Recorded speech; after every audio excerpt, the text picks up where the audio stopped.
Hello student, इस class में हम लोग डिस्कस करने जा रहे हैं क्लासिफिकेशन ऑफ अकाउंट्स। अकाउंट्स का क्लासिफिकेशन दो तरीके से होता है, according to traditional approach and according to modern approach.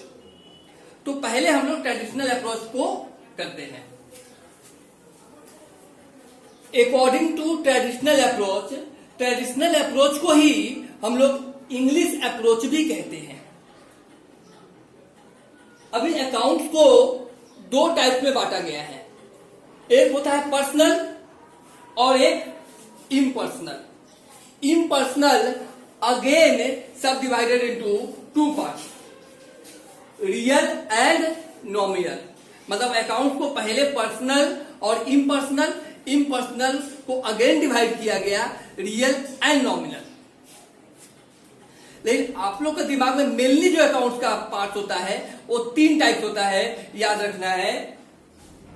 Personal, real, nominal, यही तीन याद रखना है। अकाउंट्स थ्री टाइप का होता है, पर्सनल, रियल, नॉमिनल। बट यहां पे पर्सनल का भी अभी सब डिविजन सीखना है हम लोग को। पर्सनल अकाउंट किसे कहते हैं? Accounts which are related to natural person, artificial person and representative person. Account किसे कहते हैं? पर्सनल अकाउंट किसे कहते हैं? जो भी अकाउंट नेचुरल पर्सन से रिलेट करे, जो भी अकाउंट आर्टिफिशियल पर्सन से रिलेट करे, जो भी अकाउंट रिप्रेजेंटेटिव पर्सन से रिलेट करे, उसी को हम लोग पर्सनल अकाउंट कहेंगे। क्लियर? तो इसके लिए पर्सनल अकाउंट, फिर से नेचुरल पर्सन क्या होता है, आर्टिफिशियल पर्सन क्या होता है और रिप्रेजेंटेटिव पर्सन क्या होता है, उसको जानने के लिए हम लोग पर्सनल अकाउंट का तीन भाग होता है, उसको पढ़ेंगे एक एक करके। पहला natural personal account, artificial personal account, representative personal account. Natural personal account में क्या आएगा? इसमें कोई भी नेम नेचुरल हो, नेचुरल मतलब जिसका सच में बर्थ हुआ हो, उसको हम लोग बोलते हैं नेचुरल पर्सनल अकाउंट। जैसे राकेश अकाउंट, जीती अकाउंट, राकेश का अकाउंट, जीतू का अकाउंट। नेक्स्ट, इसमें डेटर भी हो सकता है, क्रेडिटर भी हो सकता है। डेटर का मतलब पता है आप लोग को?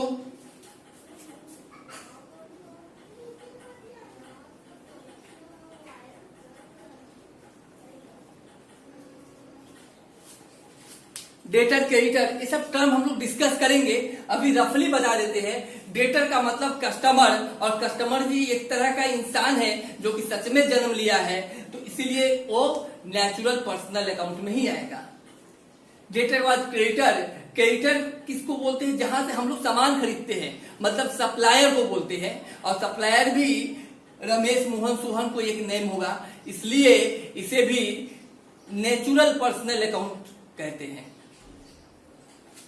आर्टिफिशियल पर्सन का मतलब जो सच में जन्म नहीं लिया है, बट उसे पर्सन कहते हैं, वो पर्सन में आता है। जैसे कंपनी क्या है? एक तरह का पर्सन है, बट वो नेचुरल नहीं है, बल्कि आर्टिफिशियल पर्सन है, क्रिएटेड बाय लॉ के द्वारा कंपनी को क्रिएट किया गया। जैसे कि Tata company, Reliance company, Airtel, ये सब जितना कंपनी होती है, ये सारा क्या आ जाएगा? आर्टिफिशियल पर्सनल अकाउंट में। रिप्रेजेंटेटिव पर्सनल अकाउंट, रिप्रेजेंट करना किसी अकाउंट को। जैसे कि कैपिटल अकाउंट किसे कहते हैं? तो कैपिटल अकाउंट का मतलब होता है कि when businessman invest money into business.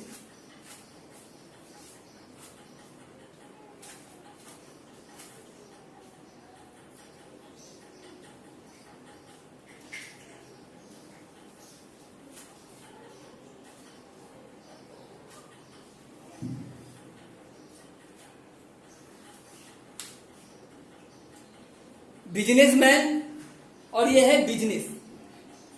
जब भी बिजनेसमैन बिजनेस में पैसा दे,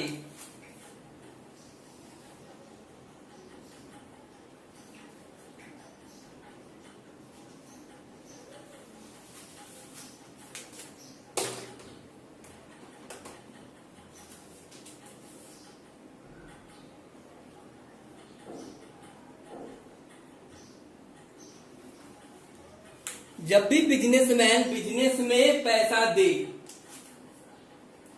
तो इसको हम लोग कैपिटल अकाउंट बोलते हैं।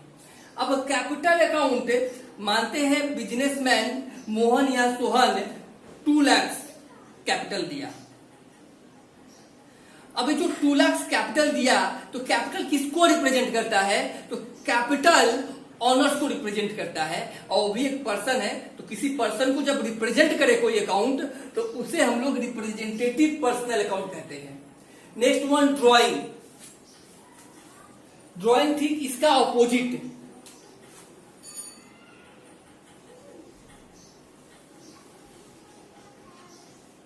जब भी बिजनेसमैन को जरूरत हो और बिजनेस से पैसा ले या गुड्स ले, सामान ले, तो वहां पे ड्राइंग उसे कहते हैं। तो ड्राइंग अकाउंट भी क्या है? किसको रिप्रेजेंट करता है? ऑनर्स को रिप्रेजेंट करता है। तो इसलिए ड्राइंग भी क्या होगा? Representative personal account. Outstanding salary का मतलब क्या है? सैलरी होता है एक्सपेंसेस। मतलब एक बिजनेस है मेरा और वहां पे कोई काम कर रहा है मोहन सोहन, और उसे हम काम किया, हम पैसा दिए, इसको सैलरी कहते हैं। लेकिन काम तो किया बट पैसा नहीं दिए इस महीना में, बोले बाद में देंगे, तो इसे आउटस्टैंडिंग सैलरी कहते हैं। आउटस्टैंडिंग मतलब बाकी। आउटस्टैंडिंग मतलब बाकी, मतलब सैलरी जो है वो बाकी है, अभी दिए नहीं है। और जैसे सैलरी अगर दे देते हैं तो एक्सपेंस, और अगर बाकी रह जाता है तो क्या रह गया? देना है। फ्यूचर में देना है, और किसको देना है? किसको देना है? तो मोहन या सोहन किसी को देना है। तो आउटस्टैंडिंग सैलरी जो देना है किसी कोई व्यक्ति को रिप्रेजेंट करता है, या तो मोहन या तो सोहन। तो इसलिए ये भी रिप्रेजेंटेटिव पर्सनल अकाउंट में आता है। तो चलिए क्लियर हुआ। पर्सनल अकाउंट 3 टाइप का है। नेचुरल पर्सनल अकाउंट जो सही में बर्थ ले उसका अकाउंट हो। आर्टिफिशियल पर्सनल अकाउंट जो कि बर्थ ना ले बल्कि क्रिएटेड बाय लॉ वो पर्सन हो, जैसे कि कंपनी, कोई firm. Representative personal account clear है? कोई अकाउंट जो किसी पर्सन को रिप्रेजेंट करता हो उसे रिप्रेजेंटेटिव पर्सनल अकाउंट कहते हैं। तो ये पर्सनल अकाउंट कंप्लीट हुआ। अभी रियल अकाउंट में आते हैं। Account which are related to assets and properties. ऐसा अकाउंट जो एसेट्स और प्रॉपर्टी से रिलेट करे उसे रियल अकाउंट कहते हैं। अभी रियल अकाउंट भी 2 टाइप का होता है, टेंजिबल रियल अकाउंट और intangible real account. Tangible real account और इनटेंजिबल रियल अकाउंट। अब टेंजिबल रियल अकाउंट क्या होता है, इनटेंजिबल रियल अकाउंट क्या होता है, पहले एग्जांपल बोलते तो समझने में ज्यादा अच्छा होगा। जैसे टेंजिबल रियल अकाउंट बिल्डिंग को देखते हैं हम लोग, मशीन को देखे हैं, ये सब टेंजिबल रियल अकाउंट है। और जिसे ना देख सके, जिसे नहीं छू सके, उसको बोलते हैं हम लोग इनटेंजिबल रियल अकाउंट।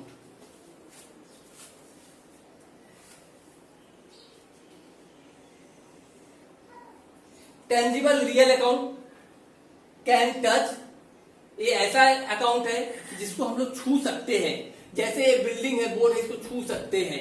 एसी है, एसी को छू सकते हैं। फैन को छू सकते हैं, मशीन को छू सकते हैं। ये सब क्या है? टेंजिबल, कैन टच, फील, और मेजर भी कर सकते हैं कि ये कितने रुपए का है। तो इसको हम लोग बोलते हैं टेंजिबल रियल अकाउंट। इसमें क्या क्या? लैंड एंड बिल्डिंग छू सकते हैं, देख सकते हैं। प्लांट एंड मशीनरी छू सकते हैं, देख सकते हैं। मोटर कार, फर्नीचर देख सकते हैं, छू सकते हैं। कैश देख सकते हैं, छू सकते हैं। तो ये सब क्या है? टेंजिबल रियल अकाउंट, जिसे देख सकते हैं और छू भी सकते हैं। Intangible real account, goodwill, trademark, copyright, ये सब अकाउंटिंग टर्म जो है ना, डेटर है, क्रेडिटर है, कैपिटल है, ड्राइंग है, गुडविल है, ट्रेडमार्क है, ये सब डिस्कस हम करेंगे दूसरा कोई वीडियो में। अभी रफली समझाते हैं क्योंकि यहां पे हम लोग क्लासिफिकेशन सीख रहे हैं। ओके, अच्छा, इनटेंजिबल रियल अकाउंट, टेंजिबल में टच कर सकते हैं, इनटेंजिबल में टच नहीं कर सकते हैं, कैन नॉट टच। टेंजिबल में फील कर सकते हैं, इनटेंजिबल में फील नहीं कर सकते हैं। टेंजिबल में मेजर कर सकते हैं और इनटेंजिबल में भी मेजर कर सकते हैं। मेजर करने का मतलब है कि जैसे गुडविल है तो कितने का है उसको बोलते हैं मेजर, तो अमाउंट तो होता ही है ना, इसलिए मेजर कर सकते हैं। गुडविल, रफली गुडविल किसे कहते हैं? गुडविल होता है रेपुटेशन को कहते हैं, रेपुटेशन को। जैसे कि बाटा कंपनी का जब हम लोग जूता खरीदते हैं तो हम सोचते हैं कि वो कैसा होगा, वो चलेगा कि नहीं चलेगा, टिकेगा कि नहीं टिकेगा, ऐसा नहीं सोचते हैं। दाम देखते हैं और पैसा देते हैं। बट वही कहीं फुट से खरीदेंगे तो हम 10 बार उसको देखेंगे कि ये चलेगा कि नहीं चलेगा। क्यों? क्योंकि बाटा कंपनी का रेपुटेशन है मार्केट में पहले से कि इसका प्रोडक्ट अच्छा होता है, इसीलिए तो इसी को हम लोग बोलते हैं गुडविल। दूसरा नाम और गुडविल किसको बोलते हैं? तो अब बाटा कंपनी का एक जूता लिए 1000 में, वही जूता अगर कोई बाहर में बेचे और बाटा ना लिखा हो तो क्या आप खरीदोगे? क्या हम खरीदेंगे? नहीं खरीदेंगे। तो वह एक्चुअली हम लोग जूता खरीद रहे थे या जूता का ऊपर का लेवल खरीद रहे थे? तो आप बोलोगे सर हम लोग लेवल खरीद रहे थे। क्यों? क्योंकि लेवल देख के खरीदे। क्लियर? तो हम लोग क्यों खरीदे लेवल देख के? क्योंकि बाटा का रेपुटेशन मार्केट में है, इतने दिनों से बाटा काम कर रहा है, हम लोग पे विश्वास जमा चुका है, इसी को हम लोग बोलते हैं गुडविल, और एक तरह का वो एसेट्स है।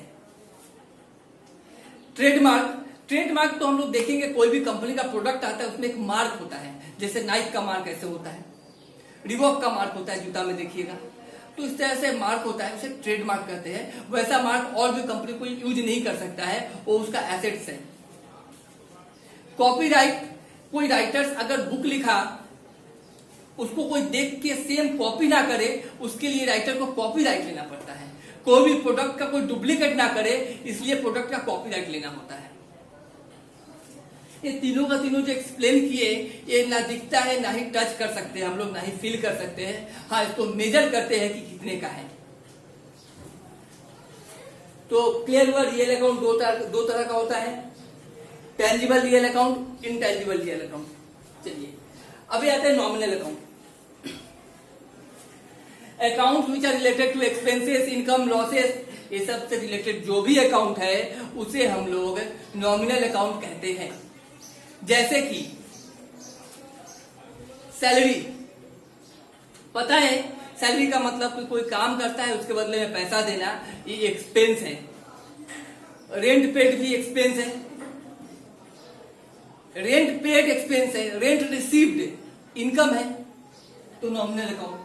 परचेस करेंगे, सामान खरीदना, एक्सपेंस है, नॉमिनल अकाउंट। सेल करेंगे मतलब गुड्स को बेचना, तो इनकम है, नॉमिनल अकाउंट। तो ये क्लियर है हम लोग का ट्रेडिशनल मेथड। अब हम लोग सीखेंगे मॉडर्न अप्रोच से। अभी हम लोग classification of accounts according to modern approach देखेंगे। मॉडर्न अप्रोच के हिसाब से अकाउंट्स को 5 टाइप्स में क्लासिफाई किया गया है। आप देख सकते हैं, पहला है assets, liability, expenses, revenue and capital. ये 5 टाइप है, तो एक एक करके डिस्कस करते हैं। सबसे पहले एसेट्स। एसेट्स को हम लोग ट्रेडिशनल अप्रोच में भी डिवीजन किए थे, याद होगा आप लोग को, टेंजिबल और इनटेंजिबल, वही है। तो एसेट्स में इसका हम लोग कैसे समझेंगे कोई एसेट्स है, तो उसके बारे में हम 3 पॉइंट लिखे हैं। मोर देन 1 ईयर, कोई भी अगर एसेट्स होगा तो हम पैसा देंगे, और एक्सपेंस होगा उसके लिए भी पैसा देंगे। जैसे कि एज फॉर एग्जाम्पल, अगर हम लोग मशीन खरीदते हैं तो उसके लिए पैसा पेमेंट करेंगे, और अगर कोई खर्च करते हैं, जैसे रेंट हम एक्सपेंस बोलते हैं, तो रेंट के लिए भी पैसा देंगे। लेकिन कैसे समझ में आए कि कौन एसेट्स है और कौन एक्सपेंस है, क्या बेसिक डिफरेंस है? तो एसेट्स हम बोले कि ऐसा कोई भी वस्तु, ऐसा कोई भी प्रोडक्ट अगर खरीदे और वो अगर 1 साल से ज्यादा चले तो उसको हम लोग एसेट्स बोल सकते हैं। और भी पॉइंट है, benefit to be taken in future, जिसका बेनिफिट हमको फ्यूचर में मिलने वाला है, वो भी एसेट्स है। और एक पॉइंट है अमाउंट रिसीवेबल इन फ्यूचर, जिससे हमको फ्यूचर में पैसा मिलने वाला है, उसको भी एसेट्स बोलते हैं। तो अब कोई भी एसेट्स लेंगे तो इसी तीनों में से एक ना एक कोई कहीं ना कहीं फॉलो होगा। जैसे मशीन, अगर मशीन को हम लोग खरीदे तो मशीन 1 साल से ज्यादा चलेगा। फर्नीचर, फर्नीचर आपको पता होगा लकड़ी का सामान, अगर फर्नीचर को खरीदे तो भी 1 साल से ज्यादा चलेगा। अगर देखें बिल्डिंग को तो बिल्डिंग का भी वही हाल है, 1 साल से ज्यादा चलेगा। डेटर, डेटर का मतलब कस्टमर, जिससे हम पैसा पाते हैं तो फ्यूचर में पैसा मिलने वाला है ना, ये थे third point. Amount receivable in future, जो भी पैसा फ्यूचर में मिलने वाला है वो भी एसेट्स होगा, वो डेटर पे ये रूल फॉलो होगा। बिल्स रिसीवेबल, पैसा मिलने वाला है फ्यूचर में, 3 नंबर पॉइंट, तो भी एसेट्स होगा। Cash in hand, 2 number, benefit to be taken in future, cash हो या बैंक में पैसा हो, दोनों का बेनिफिट क्या होगा, हम लोग को फ्यूचर में मिलेगा, तो भी वो क्या होगा, एसेट्स होगा। तो ऐसा कोई भी वो इस 3 को फॉलो करेगा ही, एसेट्स। बात आई लायबिलिटी में, तो लायबिलिटी में 2 पॉइंट हम लिखे हैं, अमाउंट पेबल इन फ्यूचर, मतलब फ्यूचर में अगर पैसा देना है किसी को तो लायबिलिटी, और नेक्स्ट वन रिस्पॉन्सिबिलिटी जहां बनता है तो भी लायबिलिटी। जैसे कि लोन लिए, लोन टेकन, तो लोन लेंगे तो वहां मेरा रिस्पॉन्सिबिलिटी है कि लोन को देना है, नंबर 1 पॉइंट, और नहीं तो अमाउंट पेबल इन फ्यूचर, तो इस तरीका से भी लोन जो है लायबिलिटी होगा। बैंक ओवरड्राफ्ट का मतलब होता है कि बैंक में मेरा अगर 10,000 है और हम 15,000 निकाल लिए, तो आप बोलोगे सर बैंक में अगर 10,000 है तो 15,000 कैसे निकाल सकते हैं?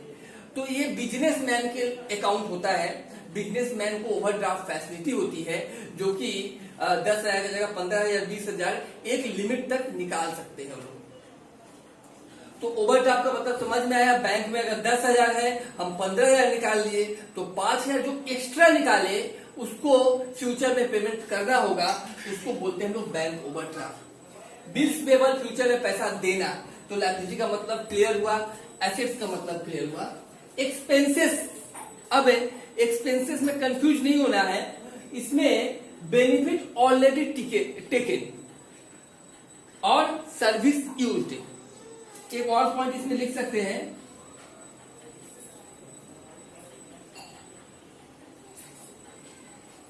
यहां कोई भी प्रोडक्ट खरीदेंगे, कोई भी वस्तु को खरीदेंगे तो 1 साल से कम चलेगा। जैसे कि स्टेशनरी आते हैं, इसमें एक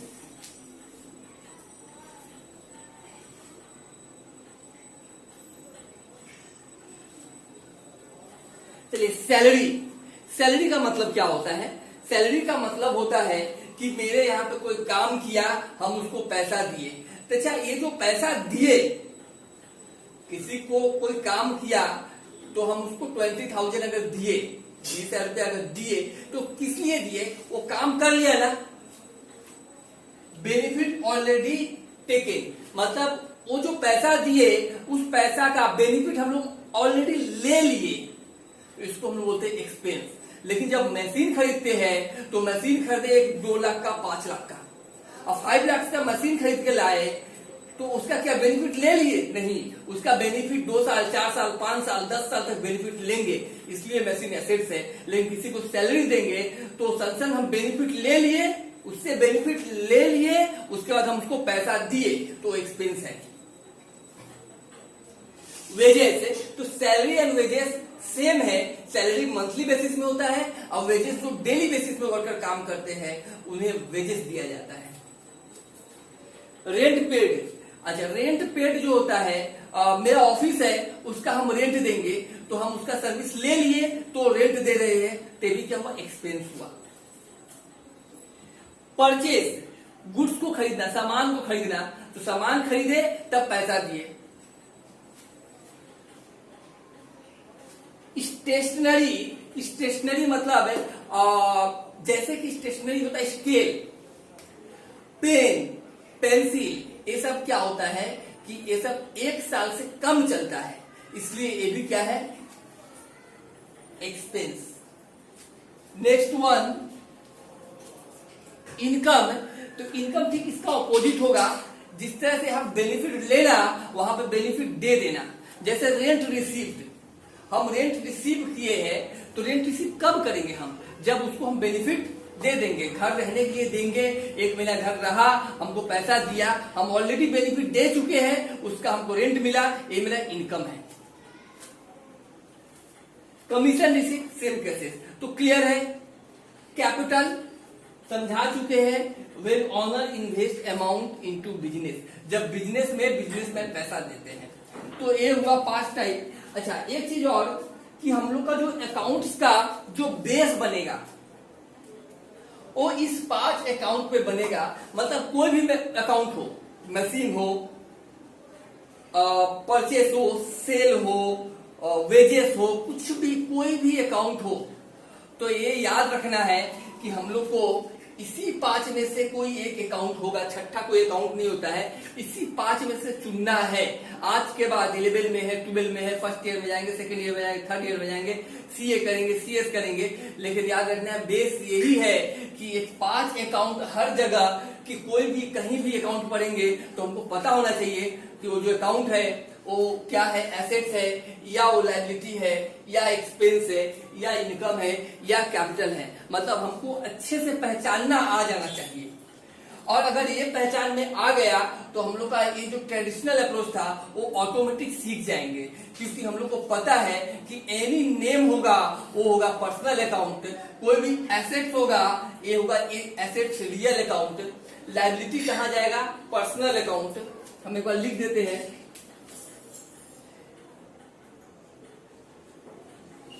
एनी एसेट्स रियल अकाउंट, लेकिन इसमें भी एक्सेप्शन है। जैसे डेटर है, बैंक है, पर्सनल अकाउंट होता है, और कोई भी एसेट्स हो उसे रियल अकाउंट ही बोलते हैं। लायबिलिटी पर्सनल अकाउंट, एक्सपेंसेस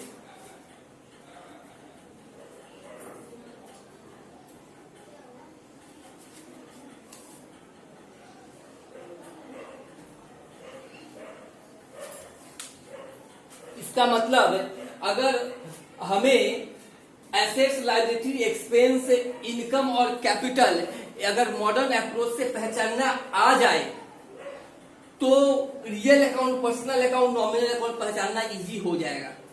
तो हम लोग कोई भी अकाउंट देखेंगे तो दोनों देखेंगे, पहले मॉडर्न अप्रोच से पहचानेंगे, फिर रियल है, पर्सनल है, नॉमिनल है, वो पहचानेंगे। ठीक है, तो हम कुछ लिस्ट दे रहे हैं, आप लोग इसका आंसर कमेंट बॉक्स में कमेंट करें और उसका सॉल्यूशन भी, मतलब आंसर सही है या रॉन्ग है, हम बताएंगे वहीं पे।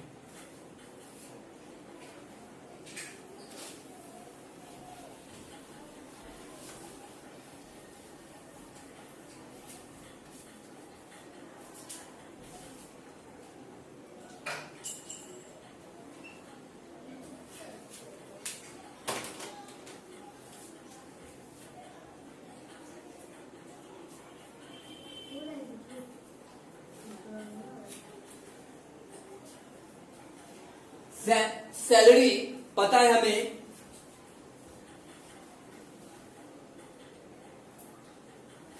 एक्सपेंस है तो एक्सपेंस लिखेंगे, और एक्सपेंस है मतलब नॉमिनल अकाउंट है।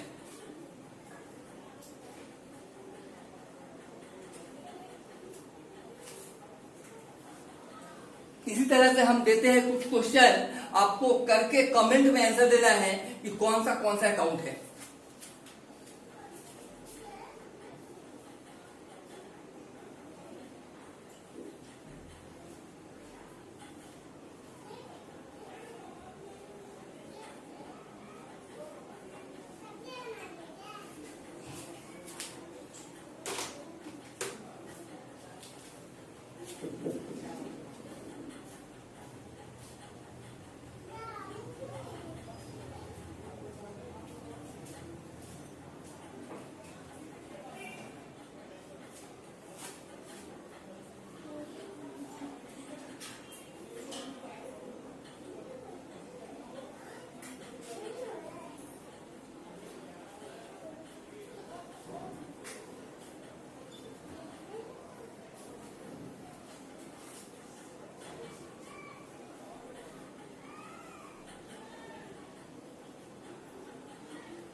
चलिए ये 10 क्वेश्चन है, 10 क्वेश्चन को कमेंट बॉक्स में सैलरी कौन सा अकाउंट है तो लिखना है।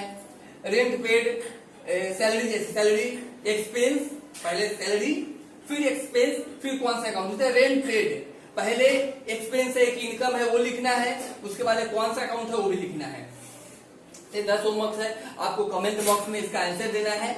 और थैंक यू सो मच पूरा वीडियो को देखने के लिए। प्लीज वीडियो को शेयर करें, अगर चैनल में न्यू है तो इसे सब्सक्राइब कर लें। Thank you so much.